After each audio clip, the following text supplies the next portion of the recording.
When cocky fighters get destroyed.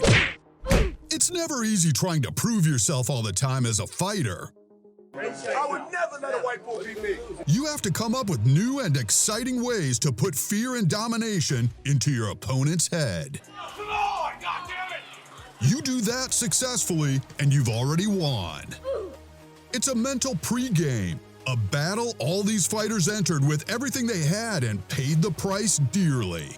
Although the outcomes are severe, how they got those downward spiraling moments are equally as bizarre as they are hilarious. Cocky fighters get destroyed, but today, the pleasure is all ours. Smoke weed every day. In case you didn't believe us, we're serving up even more hits every time. Speaking of hits, be sure to hit that subscribe button to stay up to date on what we have in store for you. The good, the bad, and the ugly stuff we cringe at but can't seem to take our eyes off of. My name is Jeff. You've got the right place where we'll witness it all together right here. Boom, headshot! When cocky fighters get destroyed. Here we go with number 1. Don't we love a fierce competitor? You know the type. You can see the fire in his eyes, the extreme focus. Look at this dude. Wait till you see the... And most of all, a glow-in-the-dark, Skittles green mohawk that says, "I'm here for it all." Ah, look at the top of his head. That's just what Lambert said when he stepped in the ring. The momentum really built up fast with these guys. Look at the jabs. We can see Lambert led with pure techniques like shuffling fast. What? Next, the tried and true stare down. And when all else fails, shout until nobody is listening. Much like your buddy with beer muscles who would surely win if it weren't for his good friends holding him back, Lambert goes down with a hug and a much-needed therapy session for all that misplaced anger. Number 2 is all about the love of the boogie. Ali, Sugar Ray, MC Hammer? What do they all have in common? Great dance moves, of course. Yes! I feel good. I knew that I wouldn't.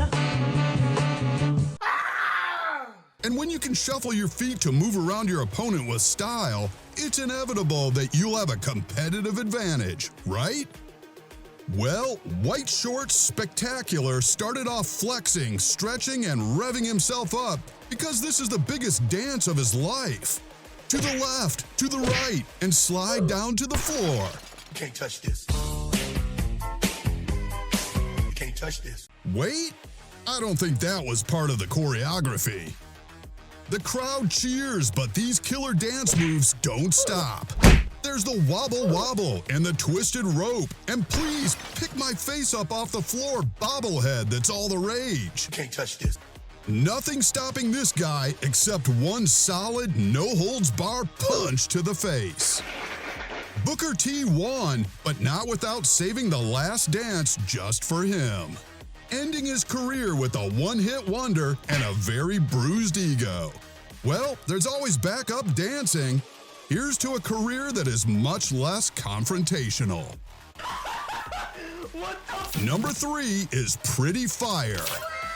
No, really, with fire engine red shorts and flaming hot red hair, who can take their eyes off these two? No need to prejudge, this one is a toss-up. We start off with strong moves from Majorca, who goes up in fire and flames to show who's the boss of this ring.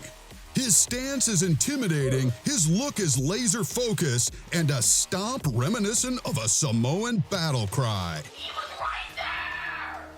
Red Shorts is checking him out as if to say, "Are you really doing this right now?" What you thought was a slight hesitation turns into a jab and another jab until the two are entangled in a fiery red full of flames ablaze. Oh, and now the blood is boiling and Firehead is hanging in there somehow, and then he lets go. Far into the sunset must be where his mind is because he still comes back for more punishment. I think we're starting to see a pattern here. My guess is, if you see a guy with hair brighter than his shorts, don't be fooled by the bravery of an expert color and cut, because boom!